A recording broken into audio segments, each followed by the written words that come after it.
Good evening, everybody. Let's hope I have this going appropriately. I always have technical difficulties. Welcome to the 2021 Missouri Preservation Honor Awards announcement. I'm Riley Price. I am the interim director here at Missouri Preservation. For those of you who are not familiar with Missouri Preservation, or if Honor Awards is your first introduction to us, we are a statewide nonprofit organization, a 501c3 registered organization. And our mission is to advocate for, educate about, and assist with historic preservation projects and the preservation of Missouri's architectural heritage. The Honor Awards is one of our annual events, kind of our feel-good event. It's a big advocacy event. But we have 4 different types of awards that we give out every year. The first is our Preserve Missouri Awards, which recognize outstanding efforts and projects that illustrate the diversity of historic preservation and preservation issues.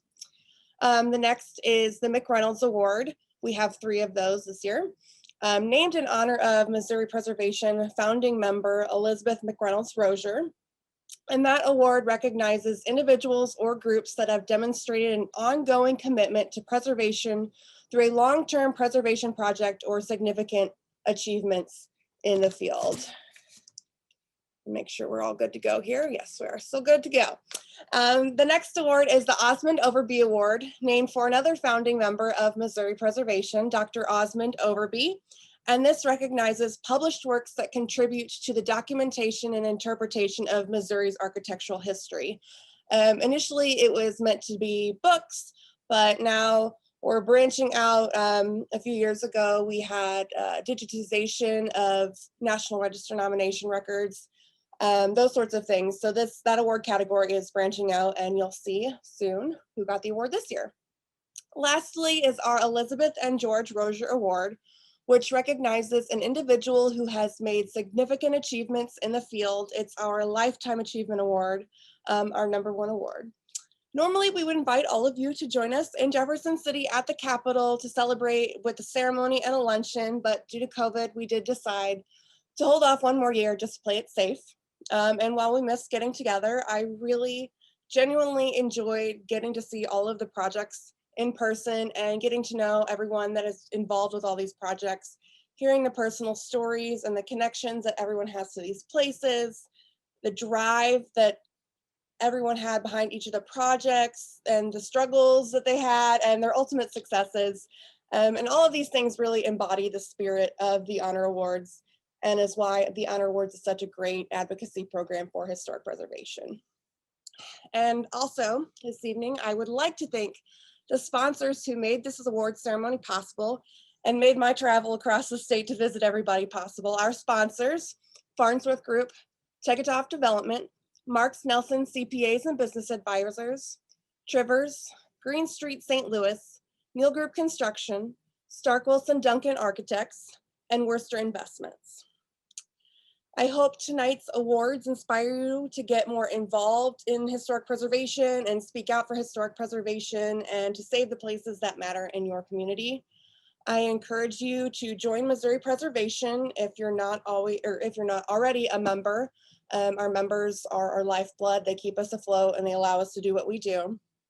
And I also encourage you to follow us on Facebook and other social media channels, to keep involved, and share your story with us, your preservation efforts, what's going on in your community, and just keep us updated on what's happening around the state, because it's a group effort. We can't do this on our own. So without further ado,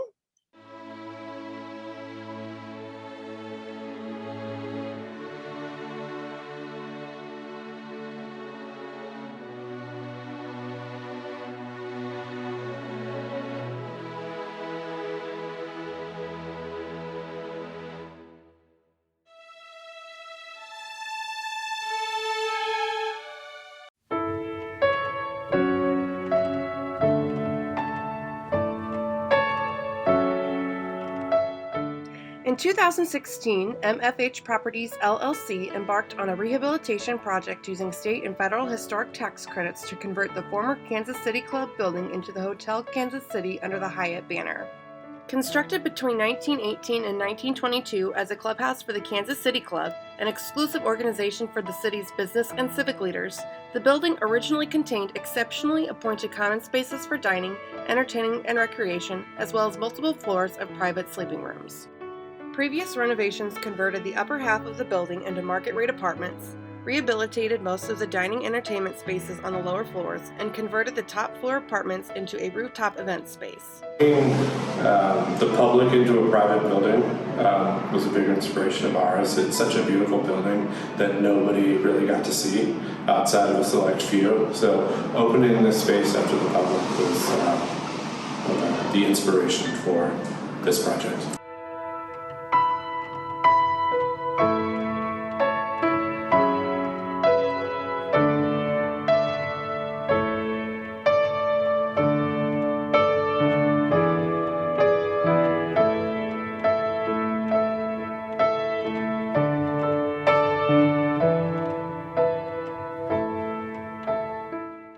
The primary work focused on reconfiguring the upper floors as hotel rooms, including the Walnut Room on the 6th floor and former swimming pool on the 13th floor.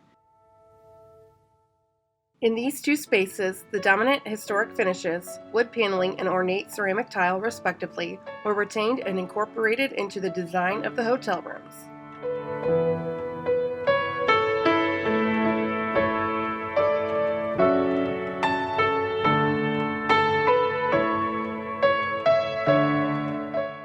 Historic partitions and finishes had been removed during the previous conversion to apartments, leaving no historic materials to preserve during this project. This allowed the developer some flexibility in creating an optimal configuration and selecting modern finishes for the hotel rooms.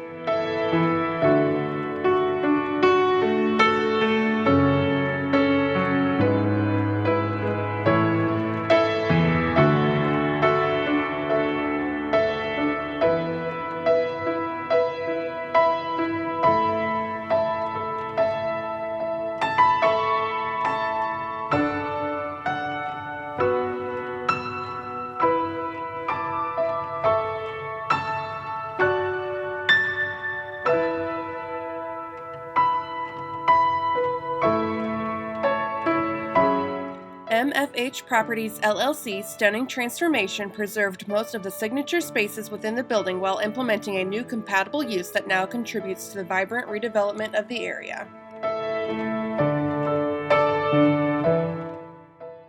Thank you to Missouri Historic Preservation, the whole team, Accountant Gordon, our architects, Ken O'Brien, ownership team, Marty Bicknell, Ryan Anderson, Terry Anderson, Rosen Preservation. I could go on and on. There was a lot of people that had a big hand in making this a reality.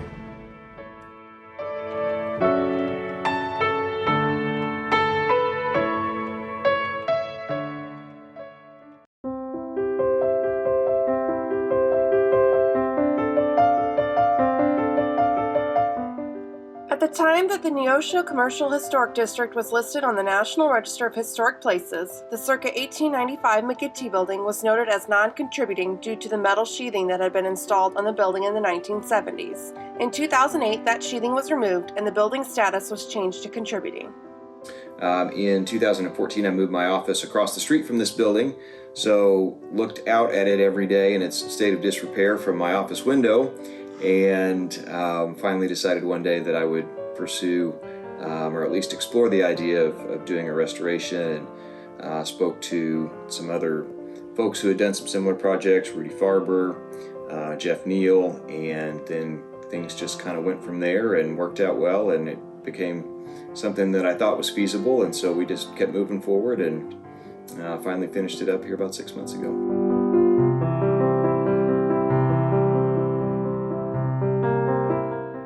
Exterior work included reopening the original transom areas above the storefronts and removing the circa 1970s brick veneer from the long side wall. I'd say one of the big highlights was the discovery of the mural on the side of the building. We didn't know that that was going to be there. We had some old photographs that show that it looked like there was something there on the side of the building, but nobody could tell what it was. And when they power washed the building, a little piece of plaster came off and we could see some green paint underneath. So we knew that something interesting was going to be under there, so we went ahead and started chipping away at it, and then it resulted in the big Heart Schaefer Marks emblem or logo out there. So that was really fun. The existing 1930s metal frame storefronts and prism glass transoms were restored. Most of the early 1/1 wood windows on the second floor were also kept and repaired. Interior work included removing multiple layers of modern finishes on the ground floor and restoring fire-damaged plaster and millwork on the second floor. Today, the storefront houses a medical practice, and the second floor contains 6 apartments, all of which are now rented. This successful restoration returns the McGinty Building as an anchor to the south side of the Neosho Public Square.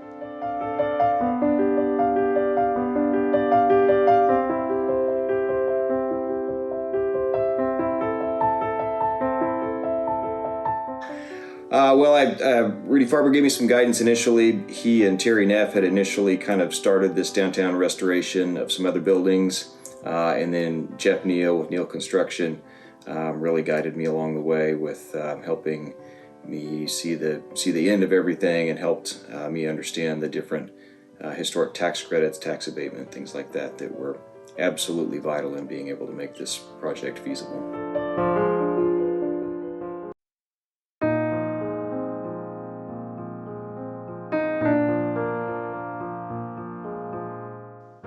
The historic Netherland Hotel was built in 1927 as the Tacoma. It began as 2 identical structures and was combined before completion into one building. It functioned as an apartment hotel until 1981, when it was sold to be transformed into an apartment complex for the elderly. Exact Partners acquired the site in 2017 after years of slow decay and utilized abatement and PIEA construction bond funds, as well as state and federal historic tax credits, to rehabilitate the structure.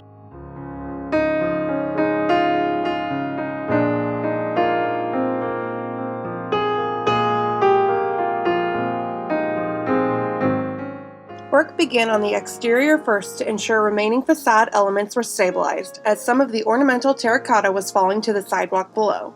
These terracotta details were restored, the masonry repointed, and the windows replaced with historic replicas.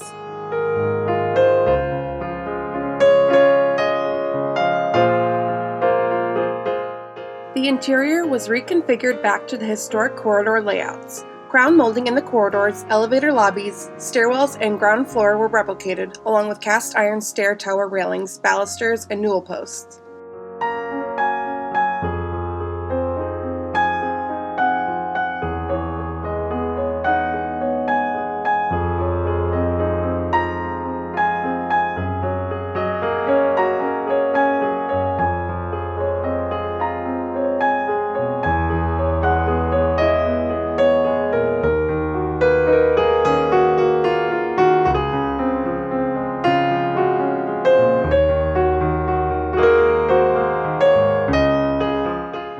The remaining terrazzo on the ground floor was also restored.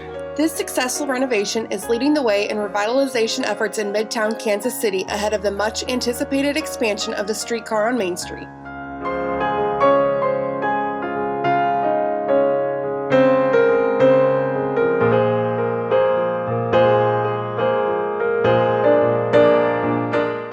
I'm Bob Mayer, one of the partners in Exact, and we want to. This was a project that was a long time coming, but had a lot of people involved in it. So I want to thank first the developer partners, Caleb Bulin and Alon Salzberg, our architect team, Exact Architects, and then we also want to thank the construction company, Bear Claw, BCCR Construction, and there were a number of other people that were involved in that piece. But to make this project possible really took a lot of work by the city. So we want to thank the City of Kansas City, Missouri, and specifically the Economic Development Corporation of Kansas City, because this did receive tax credits. We want to thank, obviously, the Department of Economic Development and the Preservation Tax Credits. Historic, without those, this would have never happened. And finally, another group that was involved in this was AllCap, which was doing new market tax credits for the retail part. So with that made this project without all those sources. And I want to finally thank the City Council of Kansas City, and one of our champions in this project has always been Councilwoman Catherine Shields, who is been driving historic development on the city council.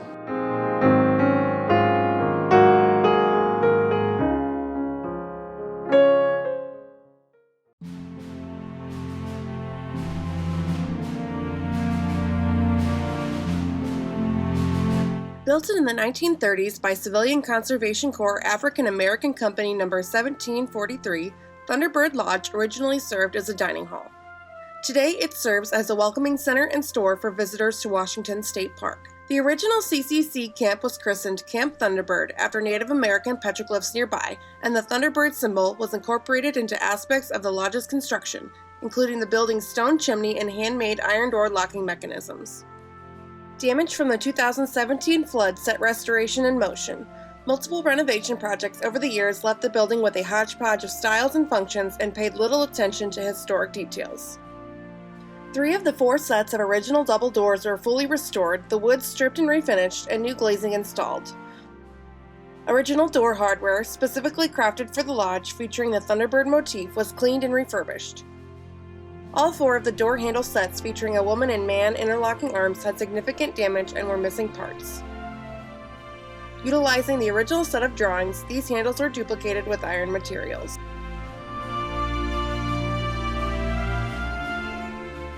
A 1980s renovation covered the fireplace in stacked stone and stucco. New Missouri quarried stone, similar in color and appearance to the exterior, was installed, maintaining the size and dimension of the original. A new hardwood mantle was created to match similar mantles around the park. Ceramic tile flooring was installed throughout to withstand potential future flooding. A new wood shake roof, matching original in dimensions and reveals, was installed along with new gutters and downspouts.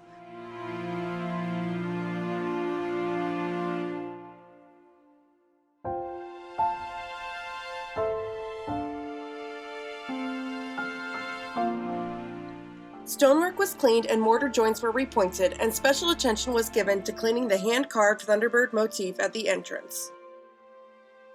The successful restoration of Thunderbird Lodge ensures it will remain to educate future visitors about the park's history while also providing Washington State Park with a modern space that is functional for their current needs. I want to really highlight the people that were involved in this project. First, I'd like to recognize the Office of Administration. Sandra Walther and Kevin Holtberger with us today. They both were instrumental in the design and construction phases of this project. I also want to recognize Farnsworth Group, specifically Stacy Vasquez and Brian Pauly are with us today. And then Lexicon, unfortunately, was unable to be with us today, but they were the general contractor that did the restoration of the building. I'd certainly like to recognize them today. This represents the culmination of a lot of years of effort, but it also is the culmination of partners. It's a culmination of a lot of different agencies, our professional contractors that worked with us, Missouri Preservation that's supporting us, the Office of Administration that supports us, our Friends Group that supports us, and of course the great team here at Washington State Park. This has been a terrific project here for restoration. It turned out beautiful.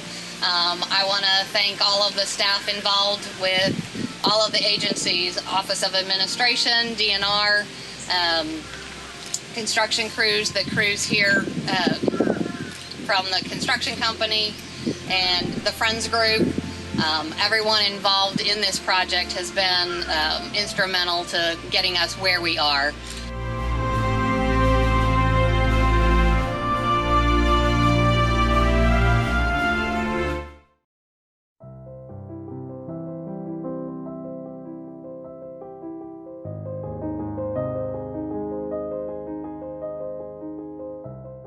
Designed in 1972 and built in 1974, the Executive Plaza office building was affectionately nicknamed the Flash Cube by the public. An abstract reflective glass curtain wall encloses the rectangular building, epitomizing the late modern architectural style as the ultimate expression of the modern movement curtain wall. This served as the primary argument for its exceptional significance in the National Register nomination, which is necessary for buildings less than 50 years of age at the time of designation. With this challenge passed, Worcester Investments initiated a rehabilitation project utilizing both state and federal historic tax credits to convert this office building into a mixed-use office and residential tower. While the building was in generally good condition, the curtain wall had numerous panels with broken glass or seals that allowed moisture to infiltrate the insulated glazing units. Previous efforts to spot replace broken glazing fell short of creating a true match to the original glass, which had faded over time, and adding yet another type of glazing in this project would further compromise the building's primary character-defining feature, the uniformity of the glass curtain wall. The developer proposed to replace the glass in its entirety with new panels that matched the historic insulated glazing units, which was then detailed in the proposed treatment for the historic tax credit application. This required an innovative approach to the Secretary of Interior standards for rehabilitation to address an application of materials unique to mid to late 20th century. Restoring the entire facade cladding was deemed more important than losing extant historic materials. We had to replace every pane of glass in the building. 2,354 pieces of glass had to be individually taken out and re-waterproofed and put back in. Interior modifications recreated signature historic components, created contemporary living spaces, and provided unique amenities. Mirrored ceiling tiles, similar to the original finish, were installed in the lobby. An indoor soccer field and state-of-the-art lounge fill the previously empty basement, and an indoor rock wall, basketball court, and volleyball court fill the former sunken storage beneath the building's main plaza. This successful rehabilitation of a vacant office building proves that historic preservation and adaptive reuse can apply to modern structures as well.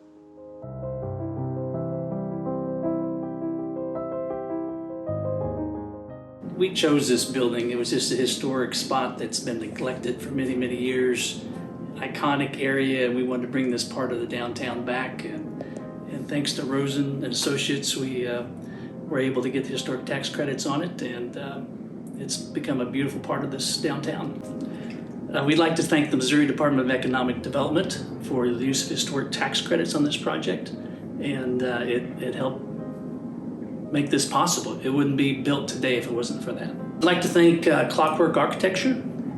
John Waynick was our architect, and they did a fantastic job with just the vision on this job and the execution of the drawings and making sure everything was built to the best it could be.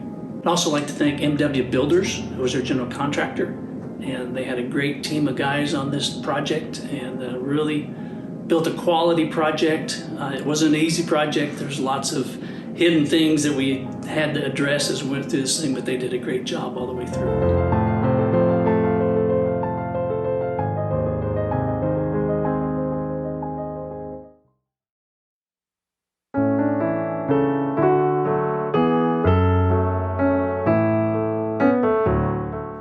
When Matt and Tiffany Kettner purchased the property at 1215 South Jefferson in late 2015, they were simply looking for a space to house their growing roofing and construction company.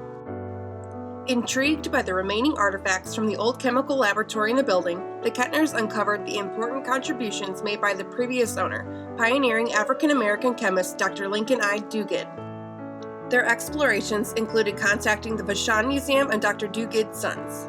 The Kettners started by nominating the former Duguid Chemical Laboratory to the National Register of Historic Places, which made the building eligible for both state and federal historic tax credits, critical for financing all of the necessary repairs and renovations in the building.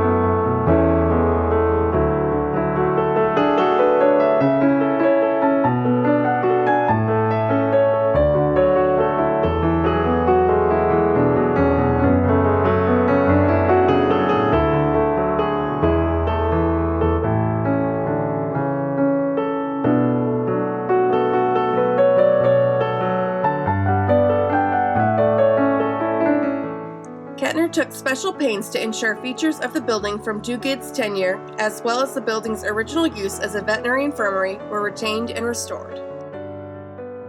The large, round arched carriage openings were repaired and the original doors rehung. Favorite part of the project, I would say, would be when we finally got these front doors up and the rest of the doors, the original doors throughout the building, got them got them sanded, stained, clear coated, and put back up. All original doors were kept and restored, including the heavy wood doors that spanned the animal stall wing in the back of the lot. The original cobblestone floor in the carriage lane and through the building was restored. New wood windows were installed where necessary to match the originals. A private office was created on the rear of the second floor, leaving the original front portion of the building open where the laboratory was historically located. The walls and ceilings in this area were replastered and missing trim was replicated.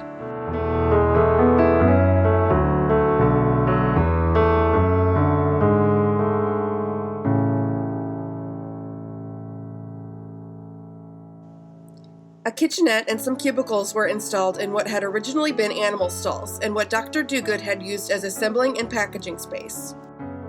Glass cabinets in the front of the first floor office were cleaned to showcase items used by Dr. Duguid.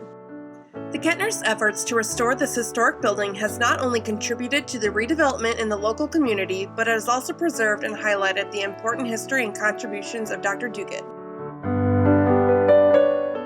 Yeah, so I'd first like to thank Preserve Missouri for presenting us the award, and then the Do Good family for sharing their father's legacy and all his accomplishments with us, which allowed us to get the building listed on National List of Historic Places. I'd also like to thank Tony Duncan, architect, Karen Bodie-Baxter, preservation specialist, Christine Ingracia, alderwoman for the area, St. Louis City, and federal tax credits. That's a big process to it. Our business would not be able to use the space today if it wasn't for the city tax abatement. And then we would not have been able to do the historic rehab process that we did to all the original woodwork and things like that if we weren't allowed the tax credits. Most importantly, I would like to thank my family and my workers because they're the ones that put in all the hard work. Working early days, late nights, above our normal jobs to make this happen.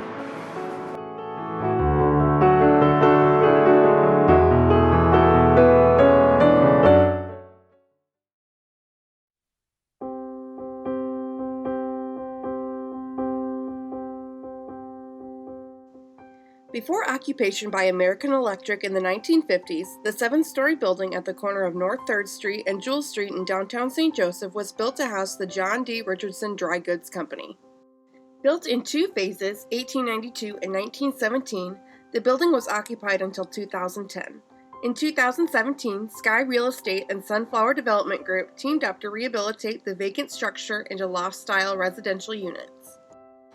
My first trip up to St. Joe, I was really surprised by the feel of the downtown and all the historic buildings that were there. And it just felt like there was an opportunity to try and do an apartment project that would be something that would be different from what was in the market today, and just a different level of quality. And I think the people of St. Joe deserve something better. And so that was really where the project started.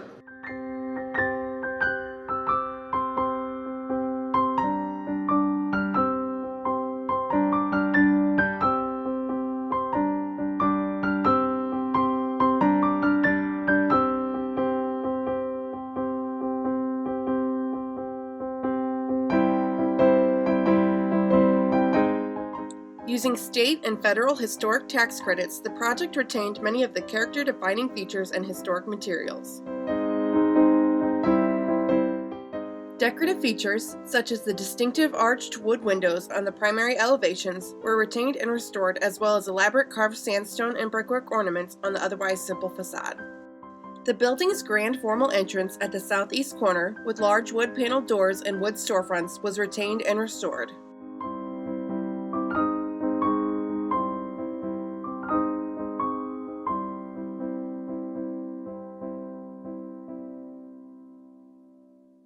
The historic volume of the space is retained through the historic wood ceilings, structural columns, and exposed brick walls throughout.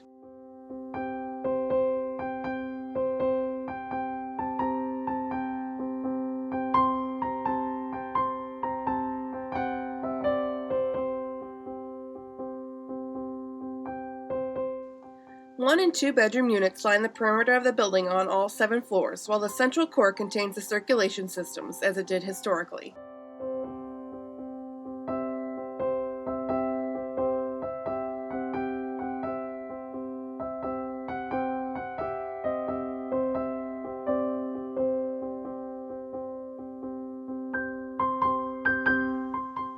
A historic wood stair remains in use in the first floor, and ground floor contains several amenity spaces as well as commercial tenant spaces.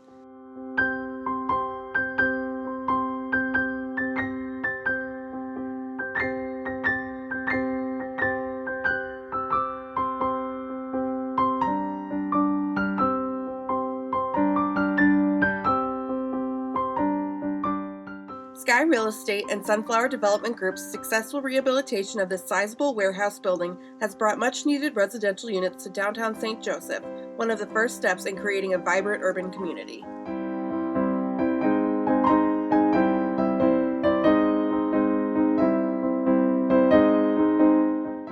We had the roof catch on fire. We had frozen pipes before we closed on the building that went through 4 floors. We had a group of people living in the building. We had COVID happen, which messed with all of our deliveries and timing. So we made it through all of it somehow, and it was really exciting to make it to the end. Yeah, I think the windows, we continue to hear this. I mean, the first time I walked into the building, seeing the arched windows, it's just really pretty. The architecture and the location within the downtown is also really special. So it's that we continue to hear that from all kinds of people that are in there now. We have about, I think, 50 different people living in the building of the 140 units. So we're about 2 months into the building being open at this point. The state of Missouri, when it comes to historic tax credits, this project just would absolutely not be possible without them. You know, we went through a lot to really preserve as much as possible on this building.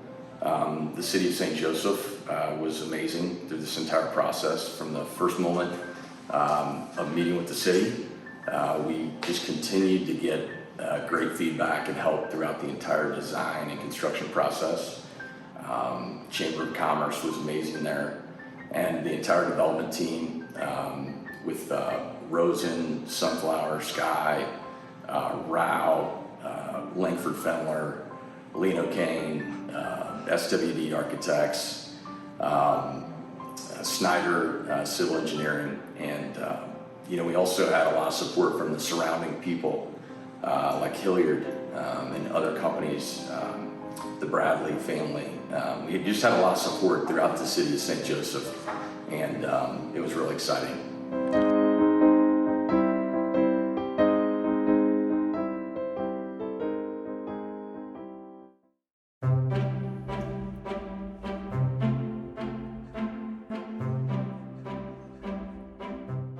The Western Auto Store in the downtown Moberly Historic District has served numerous businesses and has been remodeled many times over by tenants.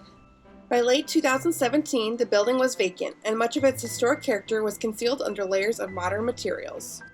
Luckily for the building in downtown Moberly, local businessman Matt Brownfield had recently decided to try his hand at a historic redevelopment and utilized both federal and state historic tax credits to rehabilitate the building. What seemed to be a solid building when the project began soon revealed a number of significant structural deficiencies and other challenges. Movement along the front of the building had created a large crack in the front masonry, and the tall side parapet wall was tilting and unstable. Basically sinking and a big crack in the front. So there's 8 piers going down 20 feet just to stabilize the front of the building. A few months into the rehab, workers arrived on site to find that a large number of bricks had fallen off the long sidewall and onto the sidewalk below. Closer investigation showed that much of the face bricks on that wall had to be taken down and reinstalled. So in the rafters when we were getting the building, no one really knew how old the building was because it had a new brick exterior put on. So we're up in the rafters, and I guess when they were putting that on, they had a marquee on the front of the building, and they just slid it up in the second floor rafters.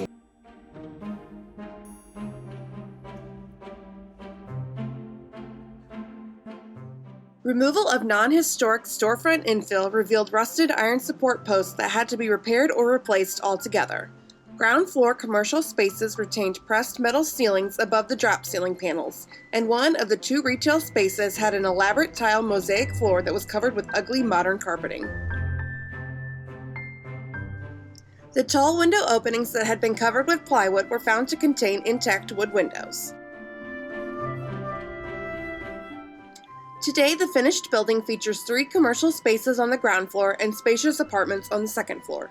Modern mechanical systems were carefully integrated in the building to have minimum impact on the historic spaces. The commercial spaces feature beautifully restored metal ceilings, with historic tile flooring in the one unit and restored hardwood flooring in the others.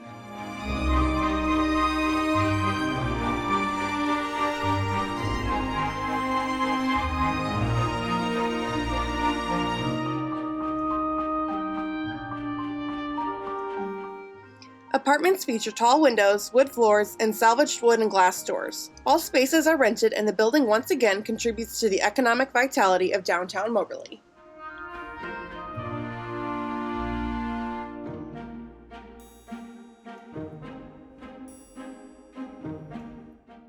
Excellent help from the city of Moberly, from Brian Crane, the city manager, on down. I mean, just excellent support. You know, the city of Moberly is really behind restoration. It You know, is. everybody supports Yeah. it, not just, you know, the people in Jeff City or, you know, Washington DC. I mean, the local people really support preservation.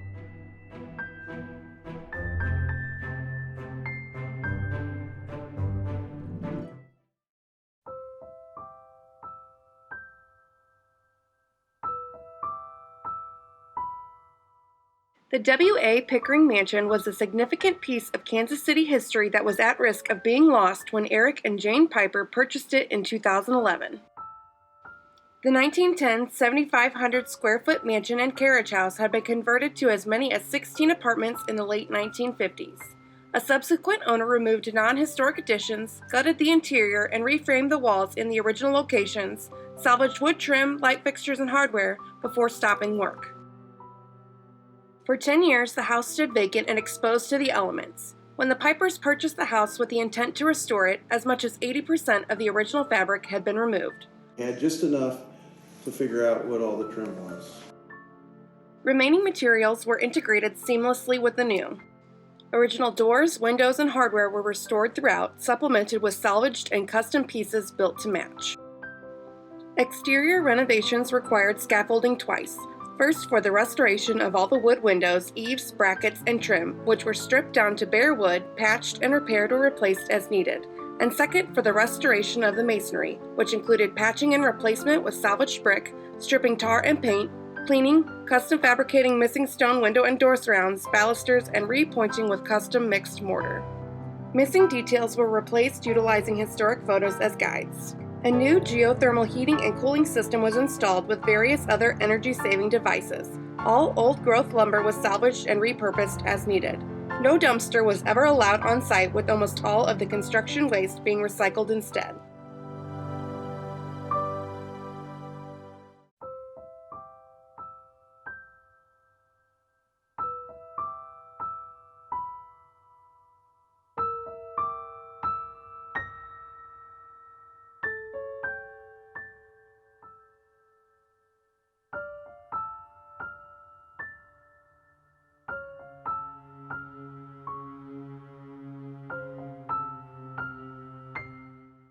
One of the wonderful things about this project was just finding all the clues and mysteries about the house, restoring it back, and really trying to put it back the way it was originally. It's kind of a case study that if you take your time and are deliberate about how you look at the project through demolition and through the restoration, that you really can create a timeless piece of the history and recreate what was originally there. Utilizing Missouri historic tax credits, this project removed the one remaining blighted property on the historic Jansen Place and proved that the greenest building is the one already built. Well, we would like to thank Missouri Alliance for Historic Preservation for this wonderful award. We'd also like to give recognition to the state of Missouri and the Historic Tax Credit Program administered by the Department of Economic Development, and in particular the State Historic Preservation Office. They have been very kind and thoughtful and diligent and helpful in our work in assisting us in getting the tax credits. This project would not have been possible without the State Historic Tax Credit Program by the state of Missouri. We'd also like to thank and acknowledge all the wonderful craftsmen that have helped us realize this dream from the Kansas City area. I'd like to thank Eric for his vision from the moment we first saw this house. He was able to see through the dust. For his expertise in historic preservation, and for his perseverance for getting this done. It's been a pleasure and an honor to let me tag along with you. Thanks. Thank you again very much for Missouri Preservation for this award. We're just very pleased and honored to be the stewards of this wonderful home.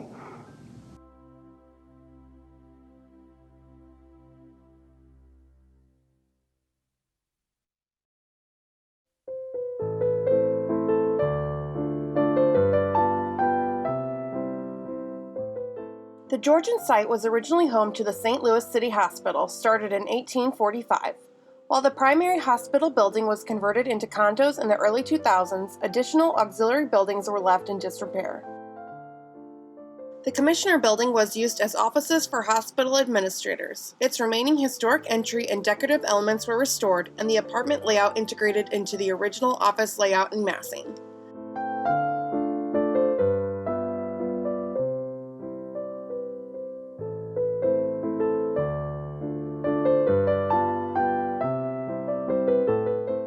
The clinic building, part of the main hospital, had little historic fabric to restore.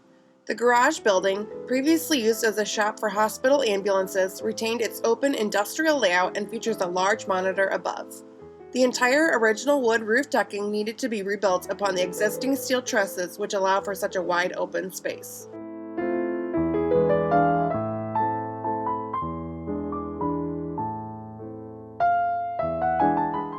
Once the hospital cafeteria, the service building retained its historic terrazzo floor, concrete beams, and glazed tile block, all of which were restored. A new opening to access the lower floor was installed beneath the restored monitor, allowing natural light into the basement level.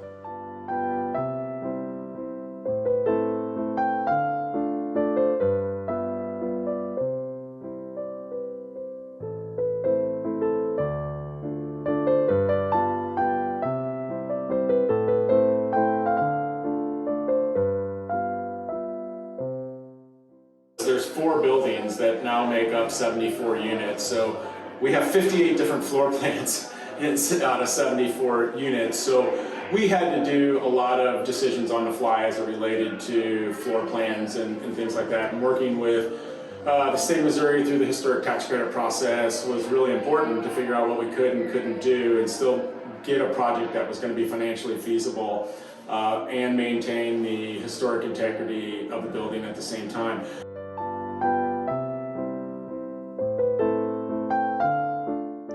This successful rehabilitation of the remaining vacant structures on the historic St. Louis City Hospital campus is another step forward in the growing revitalization efforts of the South City area.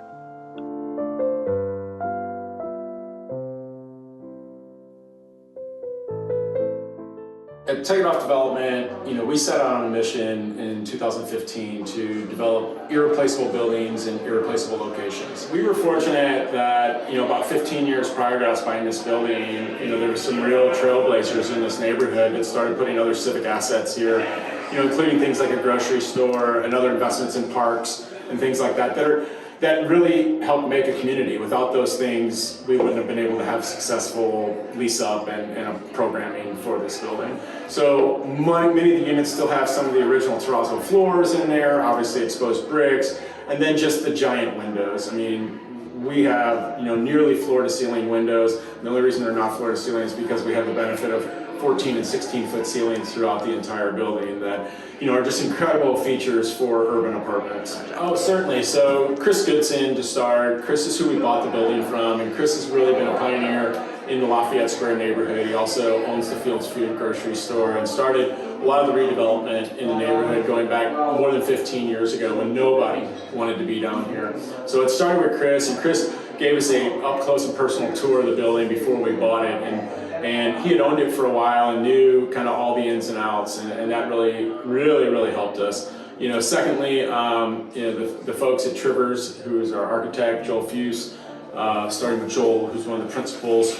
We had a really collaborative relationship at Trivers as we worked through this process, and as I've said before, they have become the de facto choice to go to on complicated historic renovations in the St. Louis area, so we were fortunate to use them.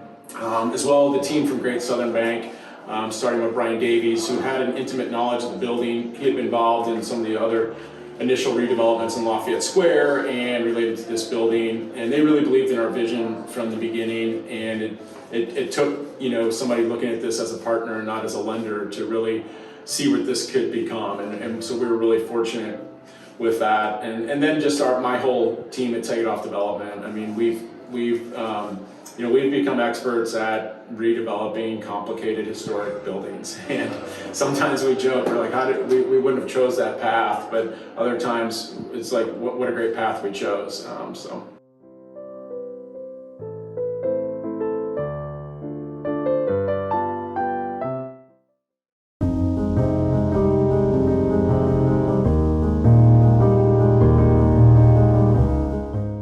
The building at 216 West Lockwood in Webster Groves was constructed in 1926 to house the Tate Motor Company, a distributor of Dodge motor cars.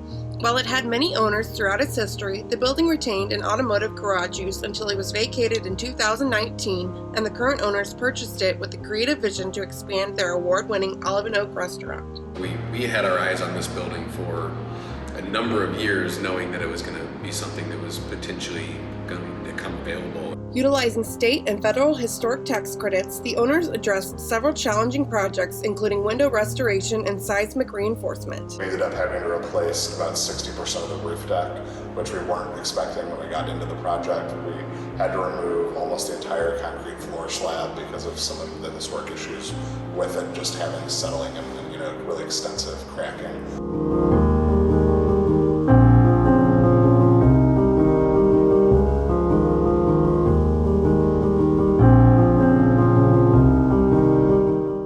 The front of the building houses Olive and Oak Restaurant. An event space and brew pub occupy the historic garage area.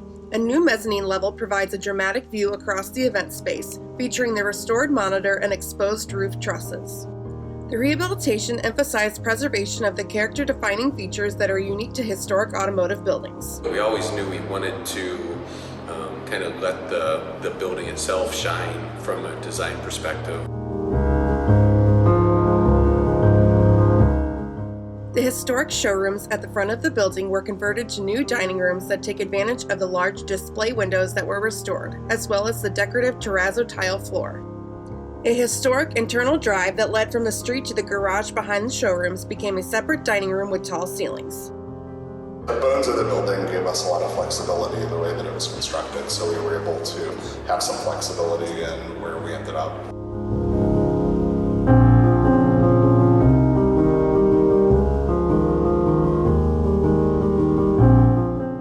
It's a cool building with a lot of unique features, a lot of unique challenges in the build out, but also putting in basically 3 separate entities in this building, and I think the way they all have separate personalities, but still all flow together as one. I think the building really shines in a unique way in how they all kind of work together.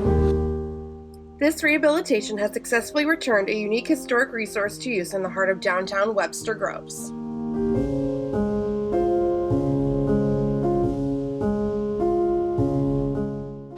Green Street was thrilled to partner with Olive and Oak in this project because we pride ourselves on projects that really are transformative for communities. And this is not only a great gathering space, but it creates a lot of jobs in the community, helps with the tax base in the community. And we approach every project trying to figure out how to maximize the feasibility with financing.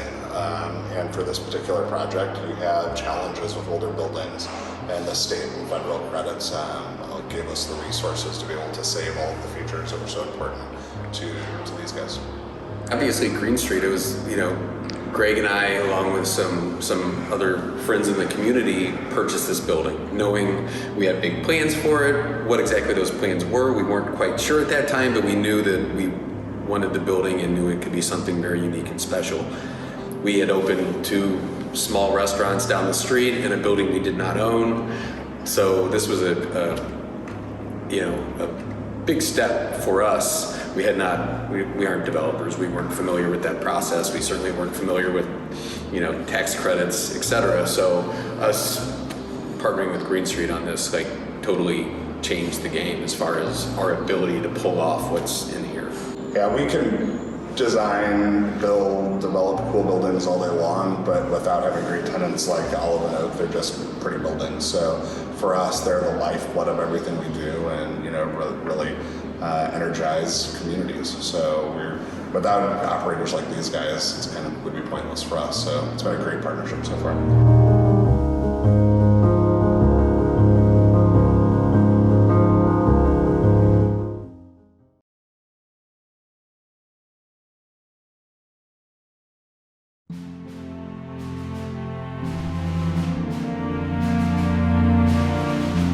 William Oldenhoner, a German immigrant and Mason, built the house at 402 East Adams Street in Jackson, Missouri around 1893.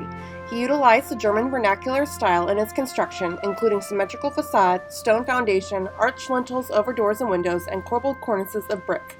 The L-shaped home was built into the hillside and designed to work with the landscape, not alter it. After years of neglect and deterioration, new owners Greg and Caroline Yielding started a restoration project in 2015, saving the home from impending demolition.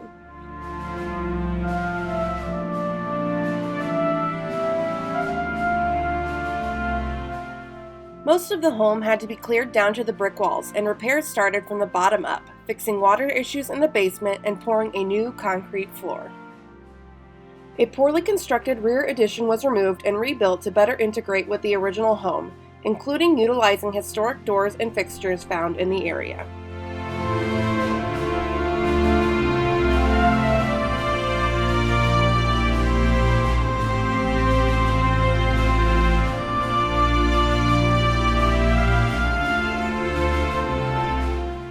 The original windows were restored and the remaining hardware, including original doorknobs and locks, were cleaned and repaired. New gas lines, electrical, plumbing, and HVAC was installed not only for safety, but to protect the house from further deterioration.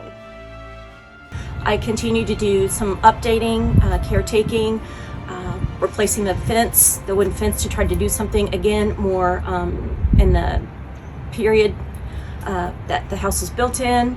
And eventually I want to add 2 more chimneys where the original chimneys were on the home.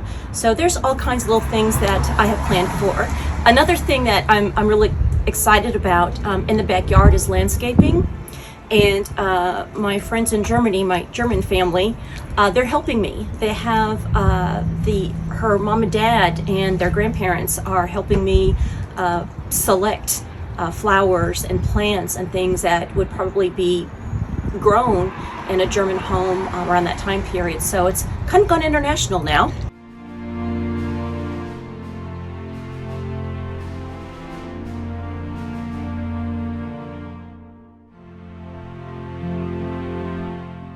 Greg helped. He gave me some advice, especially paint colors and just different things on the house. And then the contractor, Armando Perez, he's out of Illinois, and he, had people that knew how, they were craftsmen and they knew how to do things. And they rebuilt this porch. I showed them the picture after we found pictures of the house. And so they put this porch back, like it was.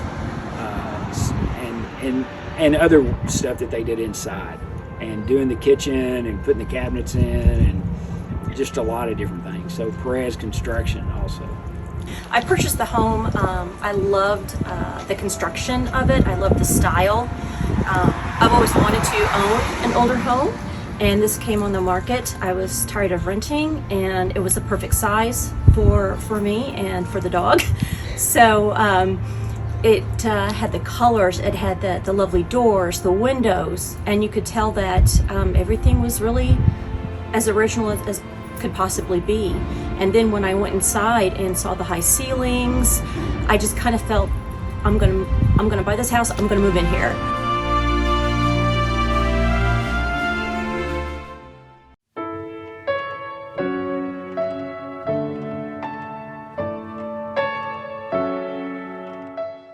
In 2015, a small group of dedicated preservationists in Carthage, Missouri decided to purchase the oldest home in the city, the Sweet House.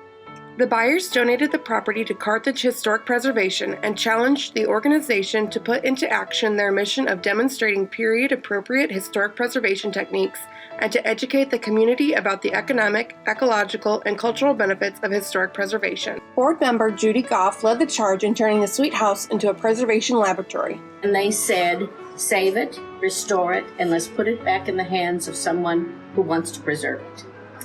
And we feel that we've done that.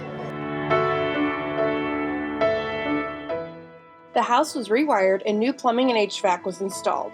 Carthage Historic Preservation hosted 2 hands-on training workshops to restore the historic windows of the Sweet House while also educating preservationists on the proper practices of historic window restoration. Local high school tech center students were also invited to install the house's drywall, teaching valuable vocational skills and encouraging future restoration of other properties in the community.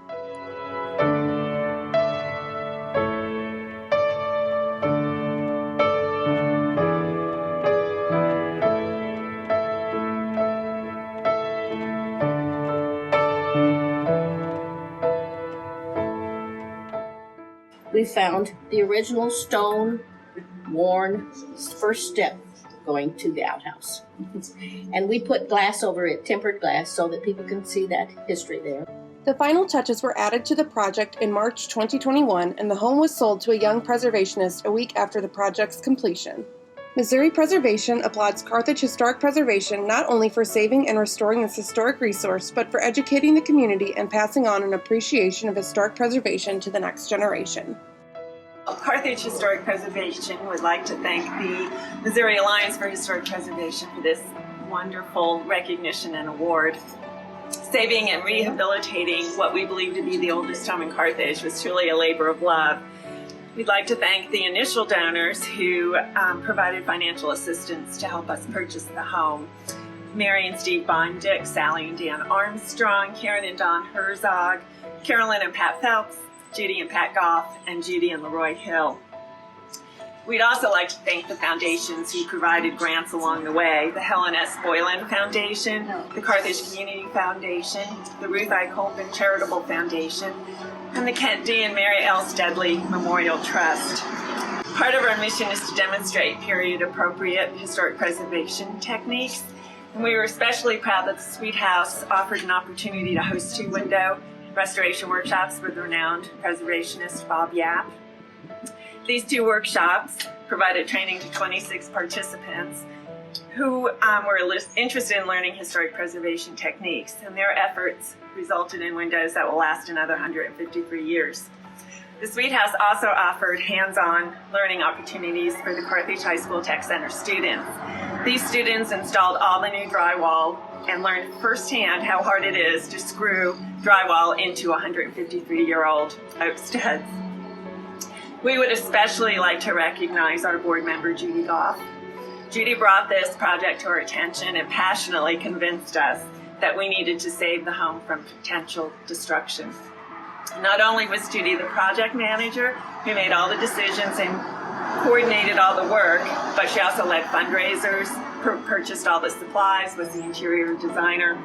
Judy devoted countless hours to seeing this project through to the end, and she has brought this home back to life for future generations to come. Thank you, Judy, very much, and again, thank you, Missouri Preservation. Preservation is hard work, but it's important work. I really believe that, and I feel good about this house. And all the board members who are here, I think, voted yes.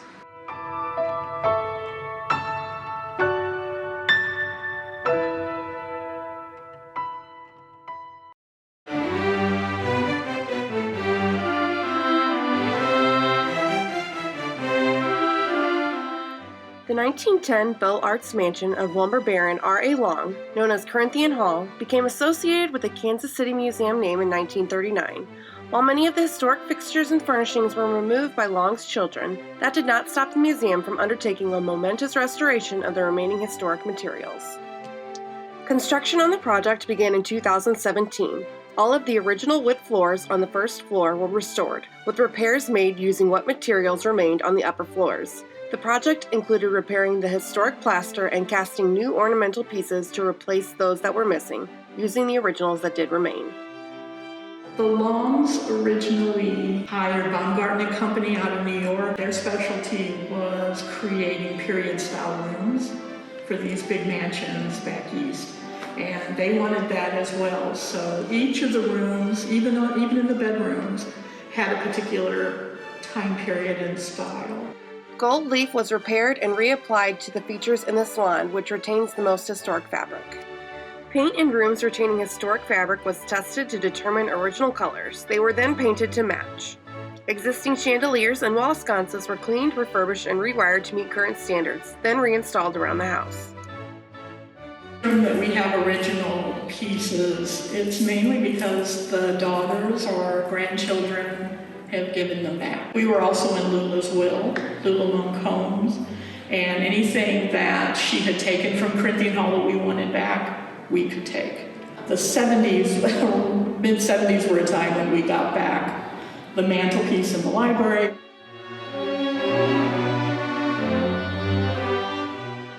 Original wood paneling that had been salvaged and stored was installed along a wall in the dining room. This returned some of the historic character back to the space, as it had previously lost all of its original fabric. The original chandelier, another item returned in Lula's will, was also reinstalled.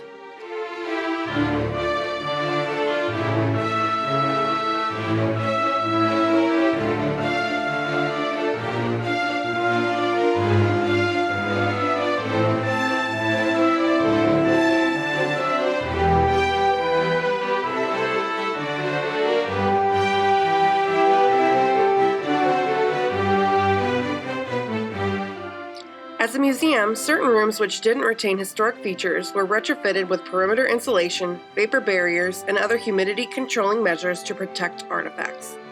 The restored and renovated Kansas City Museum will provide a unique opportunity to present materials from its vast collection of over 100,000 artifacts through exhibitions, media and interactives, education and public programs, special events, and other installations, all while showcasing the historic spaces of this grand former residence. The renovation was funded by a dedicated museum levy, public improvement dollars, and $6 million in private donations, and ensures this historic community asset will continue to serve the public for many years. The Kansas City Museum is expected to be open in fall 2021.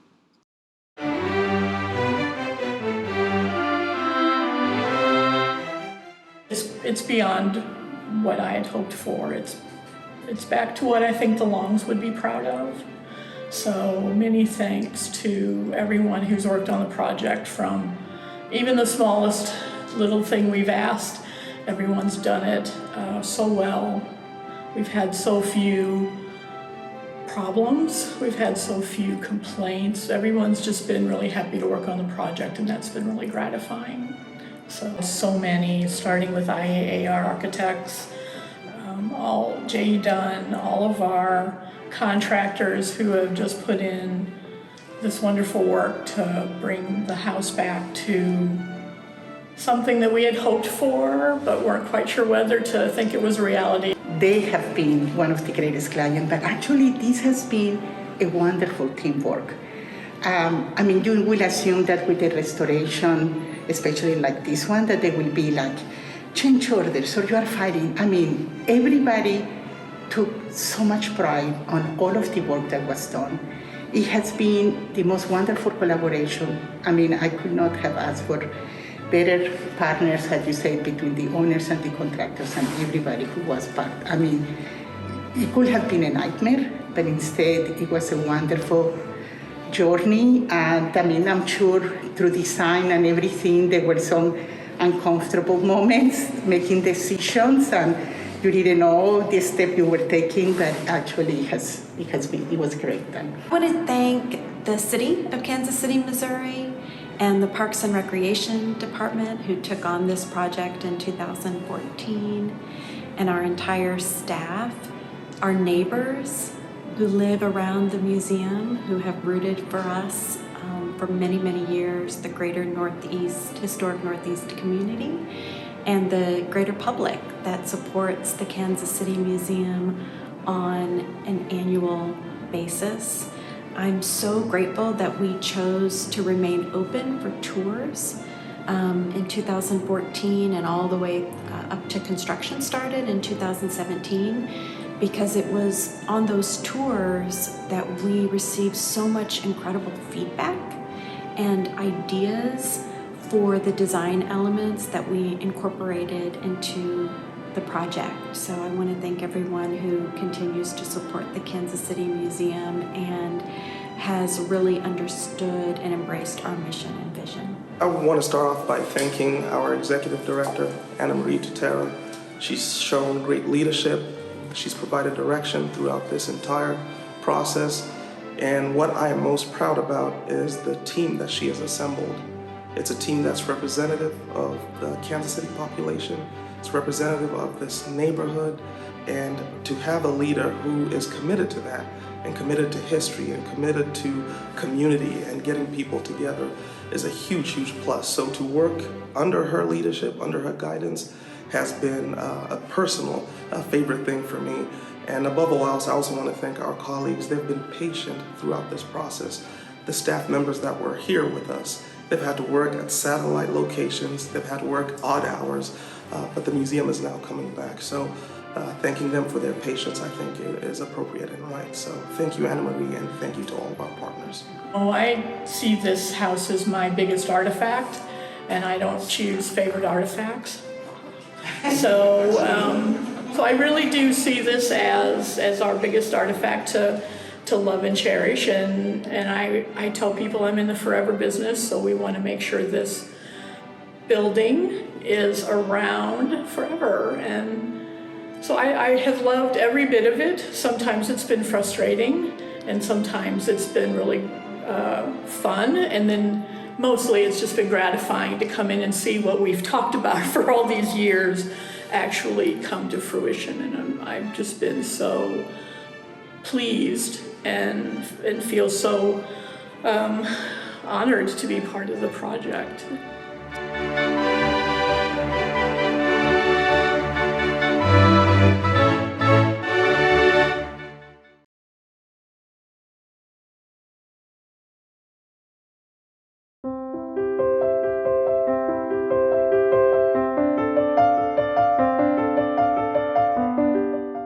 The Digital Historic Main Street Tour of St. Charles is the culmination of years of work by the St. Charles Special Business District Board. Well, you know, St. Charles has been recognizing its buildings and its former owners and stuff like that. There's been a lot of work done on that. There's been a lot of publications and a lot of things, but the Special Business District Board felt that it would be appropriate and a wonderful project to, number one, do something with current technology, because everything that we had was either print or plaques and that kind of thing, and also to do something that was very comprehensive, representing the area basically from Main Street, from Clark south to past Boone's Lick. And you know, it's a pretty monumental task, and so there was a lot of conversation on the ideas of how to structure this kind of thing and what technologies were available. So SBD decided to take it on. And so the first thing you need is to assemble all your resources and to find someone who can take that information and can do the extensive additional research in order to put this together. And then also someone who can handle the technology. And so Doris's name came up top of the list, and SBD retained her to do the research. I was kind of the coordinator because I've been involved in this since 1970, actually.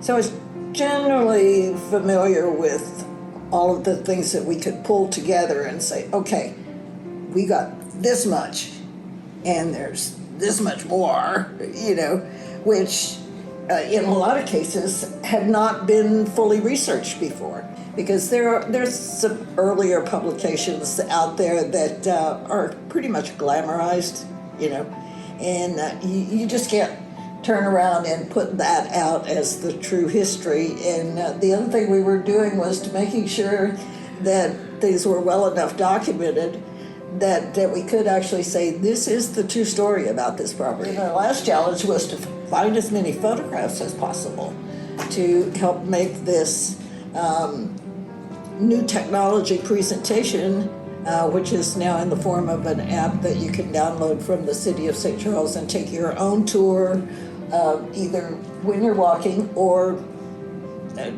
from afar.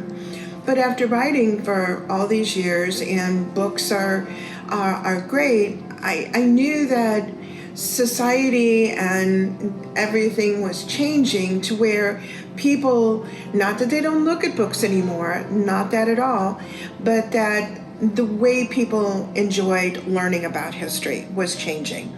And I had someone show me the Story Maps application, and was building one for the Boons Lake Road. And having done a lot of research, Charlotte approached me and said, well, how about the research that you would put into a book, putting it into an app? The map currently includes 150 property histories and photographs. Probably a lot more that can be done with this, and there's also research that's not yet translated into stories that we know because it was connected to the research on other projects. And so in this format, this can be added onto, and we don't have to publish a new version of a book or something like that. We can continue expanding this project. Because we're always discovering new things.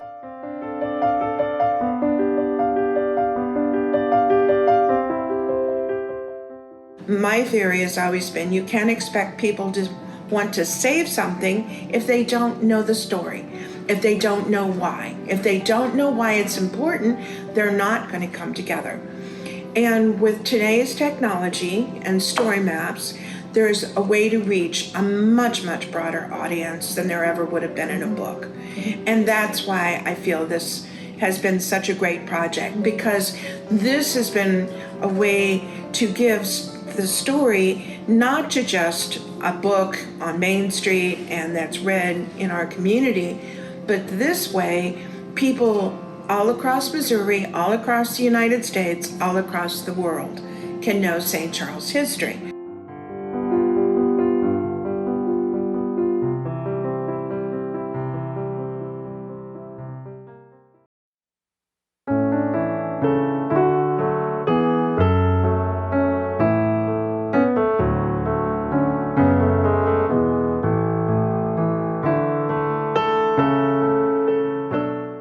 Tom Kuipers has spent close to 3 decades helping to preserve Missouri's historic resources. I grew up in the West, out in Cheyenne, Wyoming, and there was a beautiful old house there on Cary Boulevard.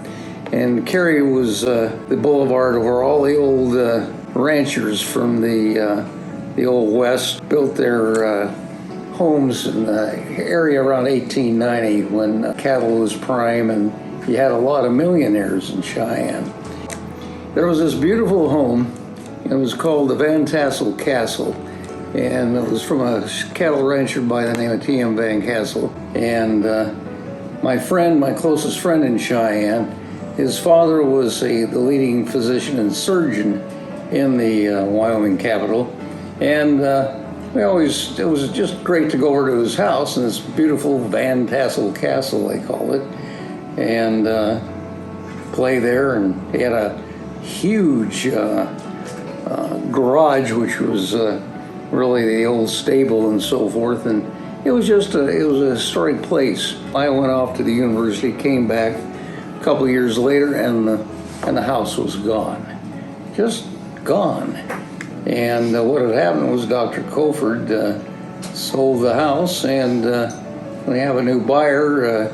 he was a speculator, a land speculator, and that house was gone, and in its replacement was a drugstore and a strip shopping mall. And I said, boy, that can't happen in this country. It just can't happen, but it did. And I, from that day on, I said, whatever I can do to save an old building somewhere that's historically significant, I'll do everything in my power to do it. Well, here I am, and I have much little power, as little as one can get, but by serving on something like historic preservation societies and so forth, you at least lend voice and you lend concern to something that's very important, and that's historical preservation. And that's the story of how I got into this. From 1990 to 1994, he served on the Missouri Advisory Council for Historic Preservation. He rejoined the council in 2005 and remains an active member. As a member of the Advisory Council, he was involved with the approval of over 900 properties on the National Register of Historic Places. Tom has also served as a member of the St. Charles County Historic Advisory Board and a board member for the St. Charles County Historical Society. He aided in the establishment of historic design guidelines for the Midtown Community Association, the National Register Historic District where he lives, and also served as the association's president for a time. He and his wife, Patricia, purchased the historic Oliver L. and Catherine Link House in 1984, had it listed on the National Register of Historic Places, and have painstakingly restored and preserved the home's historic integrity for 37 years. Tom, she says, I want you to take a look at this thing, but now don't go wild over the thing. Just keep your cool, and we'll see if we can't negotiate, to purchase it. I went in there and said, wow, look at this. I gave away the farm right there. It was interesting. The place was, well, it was a money pit, but it was well worth the while. In fact, anybody who gets into historic preservation, you've got to love it, and you got to put an awful lot of elbow grease into the house. Tom has also spent a total of 19 years on the St. Charles Historic Landmarks Preservation and Architectural Review Board and currently serves as vice chair. Yeah, after a while you can pretty well tell if a house has been taken care of and if it still has retained its historic integrity. And boy, you've got a lot of them right here in St. Charles. This place is loaded with them. And that's why I cringe at vinyl windows. Oh man, don't do that. Whatever you do, don't put a vinyl window in there. And here it comes. And they'll say, well, he lasts for 20 years or something like that. Well, they don't really. It's just not true. Missouri Preservation would like to thank Mr. Kuipers for his dedication to historic preservation in both St. Charles and the state of Missouri for these many years. And I'm an amateur at this. I'm no professional. In high school, I had 4 years of Latin, and I love it to this day. But amateur comes from the Latin derivative amo, and amo is to love. And an amateur is somebody who loves something. And that's why amateur sports are so important. You're not paid to do it. You're an amateur. You're doing it of the love of the game. I'm an amateur when it comes to historic preservation because I just love old houses. That's all there is to it.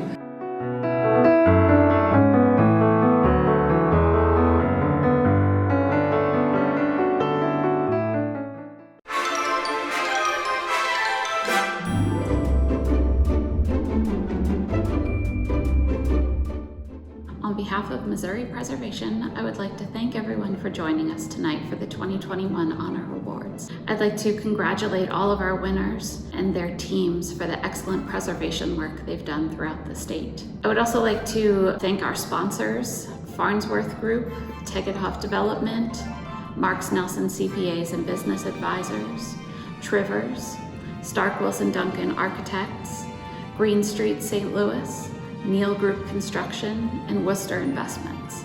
We really appreciate your support and could not have done this without you. I would also like to thank board members who assisted throughout this whole process.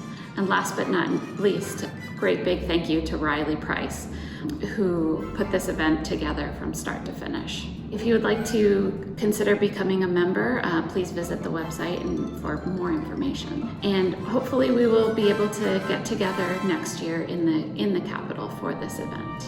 Thank you.